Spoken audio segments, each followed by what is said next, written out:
All right. Well, we are almost done with the story. We are in chapter 26 today. We'll be in chapter 27 next week. There's only 31 chapters, so we are getting close. We will have to take a little break for Christmas, and then I think we'll be able to finish up. I think it's the first Sunday of the year. We'll be able to finish up the story. The plan was actually to get through it in a year, but there were a couple Sundays in there that I wasn't planning on where I didn't preach the story. So it was, but that's all right.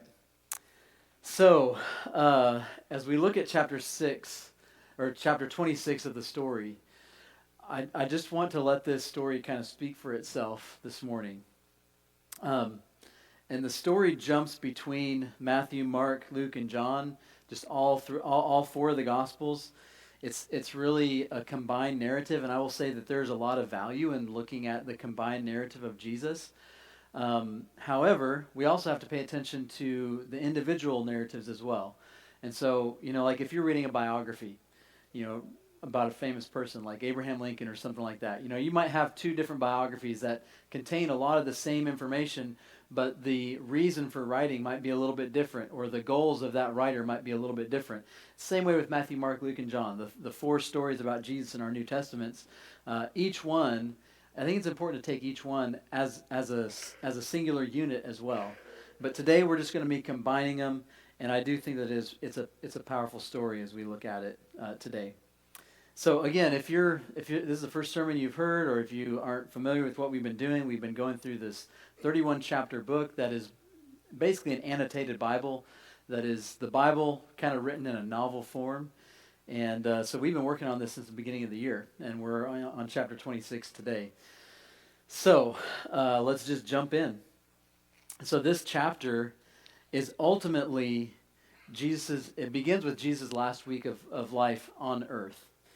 And it is a story that is bizarre, and it has really difficult and challenging elements and teachings in it as well. We have to put ourselves in the shoes of those first disciples. When they were living this out, this was like the things that Jesus was saying was just like, what? This is not what we were expecting, because they were expecting Jesus to be a king who brought his kingdom on earth. They expected him to sit on a throne. They expected him to be this powerful figure who was going to reign and rule. But Jesus was making the point that that's not what his kingdom is going to look like. And so his disciples, as they were experiencing this last week of his life, they were just sitting there going, what? Like, what is going on? What is happening? And I think that if we can put ourselves in the shoes of the disciples, or in the sandals, if you will, we can actually kind of grasp a little bit deeper what it is that they were experiencing. And so it begins in Mark chapter 4, and it's this really weird story, this kind of cryptic, weird story about how Jesus tells his disciples, hey, we're going to go into Jerusalem, and we're going to celebrate the Passover. Now remember, the Passover is like one of the most important feasts in the Jewish calendar. It's the thing that is their identity. It's who they are as Jews. They are the nation that God made out of slaves. God made them to be his nation, right? It's like the defining moment. And so Jesus says, all right, we're going to celebrate the Passover. I want you to go into Jerusalem. There's going to be a dude carrying water, and you just follow him. And when you follow him all the way to his house, you just walk in and ask the owner, is the upper room ready for the teacher and his disciples? I mean, it's a weird story, right? Like, that takes a little bit of faith for his disciples to follow through with what Jesus told them to do. Well, they do it, and sure enough, the room is ready, and his disciples go into that upper room. But before the Passover begins, something happens that his disciples are just flabbergasted over. Like, they're just like, what is going on? Because Jesus puts a towel around his waist, takes out his outer garment, and he puts a towel around his waist, and he goes around and he washes his disciples' feet. Washes their feet. He takes the role of a servant, the lowest servant in the house, and he does something that no teacher, no rabbi, no king would ever do for his subjects. But Jesus gets down and washes those feet. Those feet that he created, he made those feet. And Jesus gets down and washes all the dirt and the grime and the animal refuse and all the things that they walked through in the ancient streets in the ancient streets. That's what he washed off in that moment. And I want to pick up in chapter 12 of John chapter 13. After washing their feet, he put on his robe again and sat down and asked, "Do you understand what I was doing for you? You call me teacher and Lord, and you are right, because that's what I am. And since I, your Lord and teacher, have washed your feet, you ought to wash each other's feet. I've given you an example to follow. Do as I have done to you." So one of Jesus' last directions to his disciples was to serve each other. But not just to serve each other in acceptable ways, to serve each other in lowly ways. In other words, there's nothing that is, below you. There's nothing that you would do for your fellow brothers and sisters in Christ that you're too good for. Jesus says, serve each other as I have served you. And I don't know if it's some churches actually view this as a literal command. And there are some churches that have foot washing ceremonies and they do these things, like on purpose every year for everybody who's in the church. I believe it's probably a little bit more metaphorical in that we're just called to serve. We're not called to determine what is worth our time. We are called to serve no matter what it is. If you see something that needs to be done, do it. Do it. And then Jesus, after he washes the disciples' feet, if that wasn't weird enough, he takes the most symbolic thing in Jewish history and he reshapes it, the Passover. Right? The Passover is this incredible story about how God brought his people out of Egypt, and it was the defining moment, and Jesus is like, actually, it's about me. Can you imagine? It's your birthday party. And somebody walks into your birthday party and they're like, actually, this is my birthday party. This is about me. It's not about you anymore. Like, I know that's a really simple thing, but that's what this is. Like, this is the most defining moment. They have been celebrating this for hundreds of years. They have been remembering all that God did, and Jesus says, it's about me. It's about me. So I want to read this passage from Exodus that kind of explains part of what the Exodus, or part of what the Passover is all about, because it shows 4 different promises that the 4 cups of Passover that I just talked about a moment ago are based on. So let's read this in Exodus chapter 6, starting in verse 6. "Therefore say to the people of Israel, I am the Lord. I will free you from your oppression and will rescue you from your slavery in Egypt. I will redeem you with a powerful arm and great acts of judgment. I will claim you as my own people, and I will be your God. Then you will know that I am the Lord your God who has freed you from your oppression in Egypt."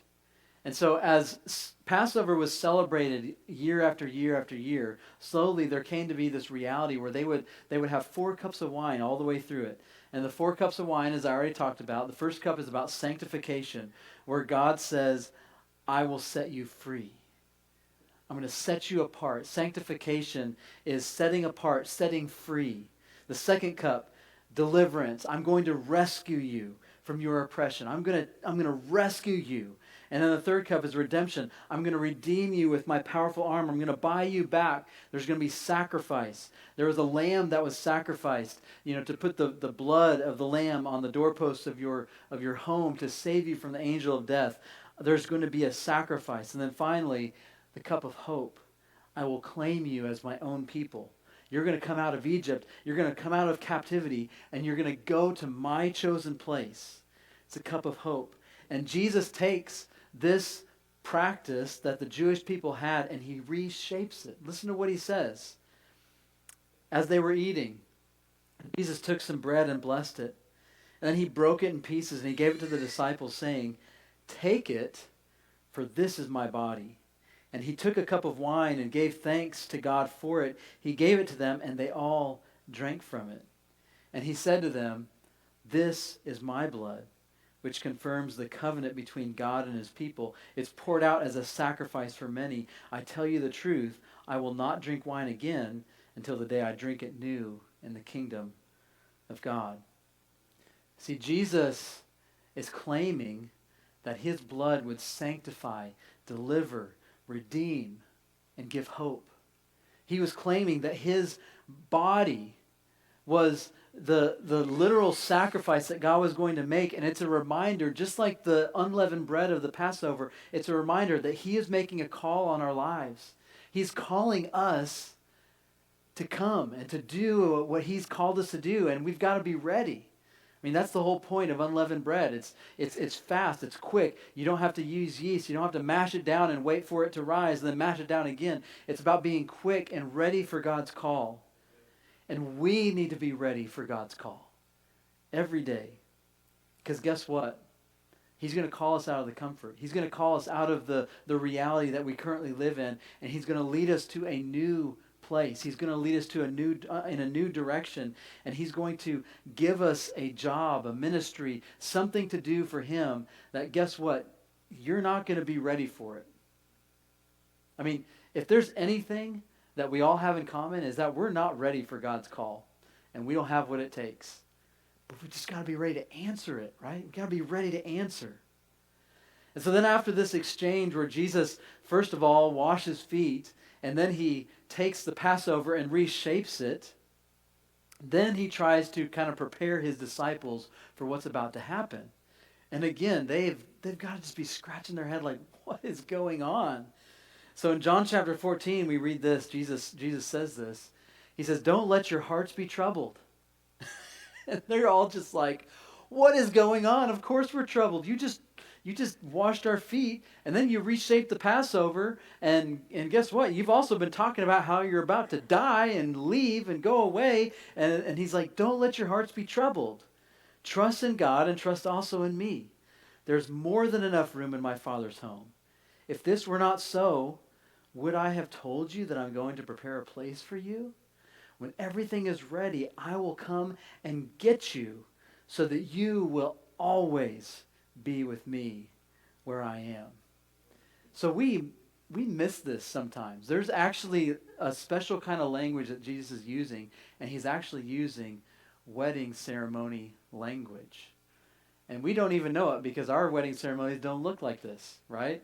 So in the ancient Jewish culture, what would happen is that you'd have these two people that would be betrothed, and they would get to know each other a little bit, and then the groom would leave. He'd go to his parents' place of his dwelling, their house, or maybe just the land, and he would prepare a place for his bride, and then they'd have the big party and the ceremony, and he'd take his bride back with him to be at his family's home.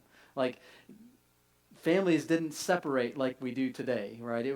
Families were all together all the time. That's just the way it worked in the ancient world, or in the ancient Jewish world. And so Jesus is saying, look, I'm going to prepare a place for you, and I'm going to come back and get you. There's going to be a place of hope. It's going to be difficult. It's going to be challenging, but I'm coming back to get you. And then he prays this long prayer in John chapter 17. He prays that his disciples will be protected. He prays for unity for them. He also prays, and this is my favorite part of the prayer, he prays for everybody who would believe through their testimony. Guess what? He prayed for you. Jesus prayed for every one of us, and one of the main parts of his prayer for all of us is that we would be unified in our mission and to accomplish his mission. And if we're unified, then guess what? We're going to show the world that we came from Jesus. Something that we need to reach for and strive for, because the natural inclination of all humanity is to separate and divide. It's what we do. We're good at it. But we must be unified to show the world that we are from God and from Jesus. And after this prayer, Jesus then heads out to the Mount of Olives. We can pick up reading in Mark chapter 14 here, and when they get to the Mount of Olives, Jesus says, hey, guess what? All of you guys, all of y'all, you're going to desert me. And Peter's like, nope, not me. You know, you can probably see the smug smile on Peter's face. Like he's just sitting there, I'm not going to desert you, Jesus. I've got this. I'm with you to the end, right? And Jesus looks at him and says, no, Peter, you're going to deny me 3 times.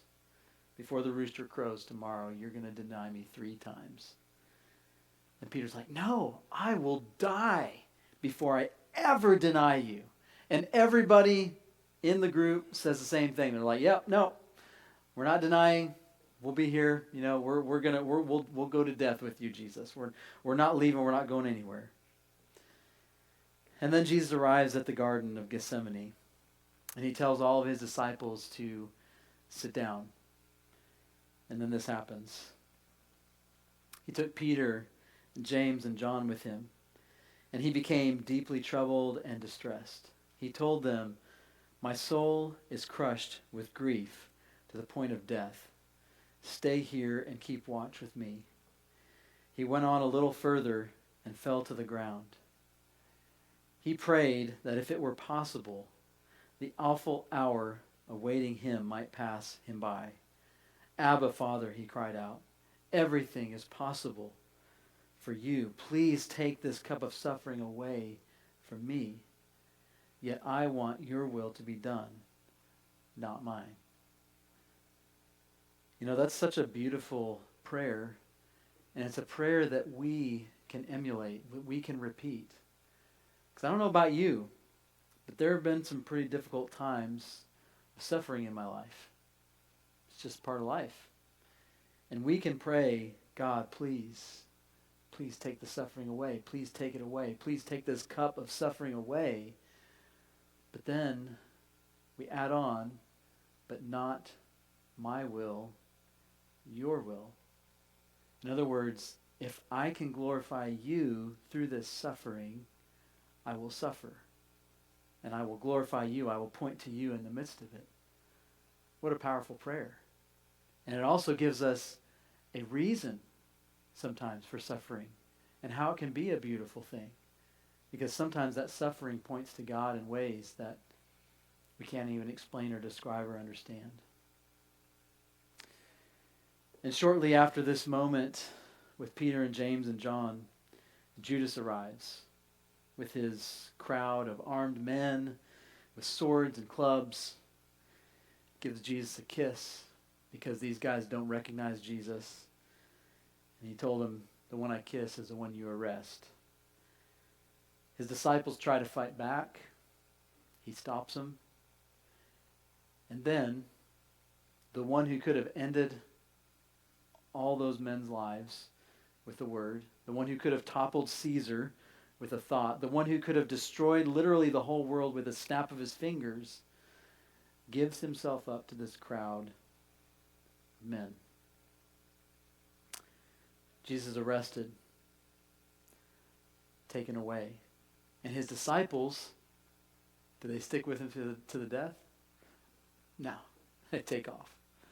They run away. In fact, one guy runs away and he's running so fast that somebody grabs onto his cloak and they steal his cloak off him and he runs away naked. Like, it just includes that little detail, right? Everybody's in a hurry to get away from Jesus. And Jesus then is taken to Caiaphas' house. Caiaphas is serving as a high priest at that time. And at Caiaphas' house, false witnesses come forward and they're testifying against Jesus, but none of their testimonies agree. But then this happens, and this is what seals Jesus' fate. Then the high priest asked him, "Are you the Messiah, the Son of the Blessed One?" Jesus said, "I am. And you will see the Son of Man seated in the place of power at God's right hand and coming on the clouds of heaven." Then the high priest tore his clothing to show his horror and said, "Why do we need any other witnesses? This guy is claiming to be God. We don't need anybody else. We don't need anybody else to witness or testify." And then the humans that Jesus created blindfolded him, spit at him, and beat him with their fists, mocking him, asking for a prophecy. And while the guards lead him away, they slap him in the face as he walks out. In the meantime, Peter had followed Jesus. I mean, granted, he didn't run away as much as the other ones had run away, but he's a distance away. And while he's sitting in the courtyard of the high priest, somebody recognizes him and says, "Aren't you one of those guys who was with Jesus?" And he's like, no, I don't know him. I don't know the man. He does it 3 times. And then the rooster crows. Peter goes out and he weeps. Judas also realizes what's happened, that Jesus is going to be killed. And when he realizes what's going to happen, he goes off and he kills himself, hangs himself. This is the part of the story that makes me think that Judas just thought he was forcing Jesus' hand and nothing would really happen. But when Judas realizes that his betrayal was going to result in death, he was done. And then the Jewish leaders take Jesus to Pilate, the governor, the one who can actually sentence Jesus to death, the one who can hand out capital punishment. And after talking with Jesus, Pilate is like, I want to release this guy. I don't think he's guilty. He doesn't deserve death. And so Pilate sees that they want to kill him, but he decides that he's going to try to trap these Jewish leaders into releasing Jesus. And so it was his custom every Passover to release one prisoner to the Jewish people. He would do that every Passover just as a gift to them, I believe, to their people. And so he does this. He comes out to them and he says this. He said, "Would you like me to release to you this King of the Jews?" For he realized by now that the leading priest had arrested Jesus out of envy. But at this point, the leading priest stirred up the crowd to demand the release of Barabbas instead of Jesus. And then Pilate asked them, "Well, then what should I do with this man that you call the King of the Jews?" And they shouted back, "Crucify him! Crucify him!" Crazy thing about Barabbas is that he actually was a revolutionary. He had committed murder and an uprising. He had killed people. And they want to release him instead of Jesus. Jesus, who had just simply said things that they didn't like, who had put together a following. But they want to crucify Jesus. Go over to John 19. When they said this, Pilate brought Jesus out to them again. And then Pilate sat down on the judgment seat on the platform that is called the stone pavement, in Hebrew, Gabbatha. It was now about noon on the day of preparation for the Passover. And Pilate said to the people, "Look, here is your king." "Away with him," they yelled. "Away with him! Crucify him!" "What? Crucify your king?" Pilate asked. "We have no king but Caesar," the leading priests shouted back. And then Pilate turned Jesus over to them to be crucified. And so they took Jesus away. Just as Jesus had predicted, he was rejected by the chief priests and the leaders of the Jews, who claimed that their only king was Caesar. And then Jesus was whipped, and he was taken out to be crucified. And he had to carry his cross through the city of Jerusalem, as was the common practice for the criminals of that day. And apparently the cross became too much for him, because the soldiers decided to force a man named Simon of Cyrene to carry the cross for him. If you knew anything about the Roman Empire, a Roman soldier had the right to force anybody to carry a burden. It was usually his heavy pack for a mile. And so instead of a heavy Roman pack, this Simon of Cyrene was forced to carry Jesus' cross. And then they arrived at the place of Golgotha, and that's where they crucified him. They put nails through his hands and his feet, and they lifted him up on a cross. And Luke tells us that even while this was happening, Jesus was praying for the men who were killing him. "Father, forgive them, for they don't know what they're doing." And while he's on the cross, The leaders take the opportunity to scoff at him, to humiliate him. They shout out things like, if he's truly the chosen one, let him save himself. Even one of the criminals takes the opportunity to pile on to Jesus' humiliation. One of the criminals hanging beside him scoffed, "So, you're the Messiah, are you? Prove it by saving yourself and us too, while you're at it." But the other criminal protested, "Don't you fear God even when you've been sentenced to die? We deserve to die for our crimes, but this man hasn't done anything wrong." Then he said, "Jesus, remember me when you come into your kingdom." And Jesus replied, "I assure you, today you will be with me in paradise." And while Jesus is hanging on the cross, he looks down and he sees his mother. He looks over at John, his beloved disciple, and he says, "Take care of my mom." And John takes care of her, brings her into his house from that point on. And you see, we notice something about Jesus here, that Jesus continues to show concern for people even while he's on the cross. Like, you just can't explain the love that Jesus has for people. Even while he's hanging on the cross, he loves people. I mean, it's why he's hanging on the cross. It's because he loves people. And while Jesus is hanging on the cross, it's not just the people who are affected. The physical world is also affected. So at noon, while Jesus is hanging on the cross, darkness falls across the entire land. And I don't think that this is just kind of dark. I think this is pitch black, can't see your hand in front of your face, darkness. It's just incredible darkness. And I've always asked myself, why? Like, and I, I mean, was this, and there's possibilities. I mean, the Bible doesn't explain it, but maybe, just maybe, this is the moment when the sin of the entire world, from Adam in the past to unknown times in the future, was laid on Jesus. Maybe this is the moment when all the sin was poured out onto Jesus. And maybe that's why it was dark. Maybe that was the 3 hours that darkness and sin were allowed to reign before it was overcome. How powerful is that? When it becomes light again, John chapter 19, Jesus knew that his mission was now finished. And to fulfill Scripture, he said, "I'm thirsty." And a jar of sour wine was sitting there, so they soaked a sponge in it, put it on a hyssop branch, held it up to his lips. When Jesus had tasted it, he said, "It's finished." And he bowed his head and he gave up his spirit. Matthew gives a few more details about this moment. Matthew chapter 27.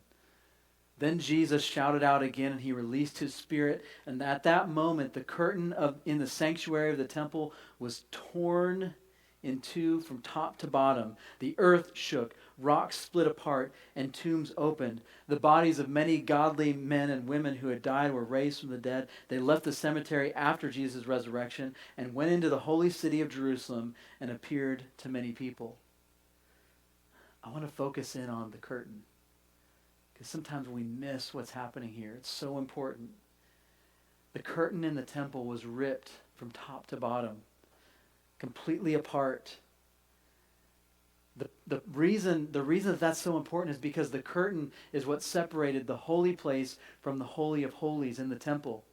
And the high priest would only ever enter the Holy of Holies once a year. Once a year he would enter the Holy of Holies on the Day of Atonement. It was the day when atonement would be made for all of Israel's sins that they had committed. And it's important to know what atonement is. Atonement is the process by which God and man are brought together in a personal relationship. Atonement is basically the sin that has been separating you from God is paid for and gone, and now you can be in relationship with God. And so the tearing of that curtain in the temple is representative to the fact that mankind and God are now together in a personal relationship by the death of Jesus. Like we are brought together. We can enter the Holy of Holies. There's no longer a curtain. There's no longer this process of atonement. You are set free. There is no more sin in you because Jesus has paid for it. And the incredible part about this whole story is that it's at this moment when Jesus dies that the first person acknowledges who Jesus is. And it's not the person that you would expect. Mark chapter 15, verse 39. When the Roman officer, not even a Jew, the Gentile, the Roman officer, the one who had been maybe putting nails into Jesus' hands, we don't know, or watching the people who did it. When the Roman officer who stood facing him saw how he had died, he exclaimed, "This man truly was the Son of God." And the sad part of the story is that his disciples leave and they're sad because they don't know what to do with this. Nobody's standing outside of his tomb waiting for him. They just go home and they're sad. But we know how the story ends. We know that it doesn't end there and that Sunday is coming. Sunday's coming. I want to invite the worship team to come on up. This is probably one of the biggest cliffhanger sermons I've ever preached. Okay? Because we're going to stop right here. But it's not over, and I just want to encourage you, make sure you come back next week because next week is the best part of the story. Right? I mean, this is an incredible part of the story. I mean, it's important, it's necessary. It has to happen this way. But if it wasn't for what comes next, Jesus would just be a blip on the screen of history. But the best part of the story, the reason that we're talking about Jesus today, is what we're going to talk about next week. Because what happens next week in the story, which it's already happened, I know. But what we're going to talk about next week is what changes everything. It's what changes Jesus from a backwoods, preacher and teacher and, revolutionary who had his run and then died and was gone. It's what changes that it changes it from that to a worldwide movement that we're talking about 2,000 years later because of what comes next.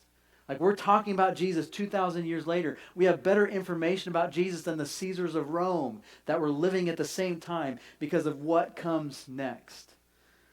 So don't miss out because what comes next changes everything. Now, may our God and Father himself make your love increase and overflow for each other and for everyone else. May he strengthen your hearts so that you will be blameless and holy in the presence of our God and Father when our Lord Jesus comes again. Amen.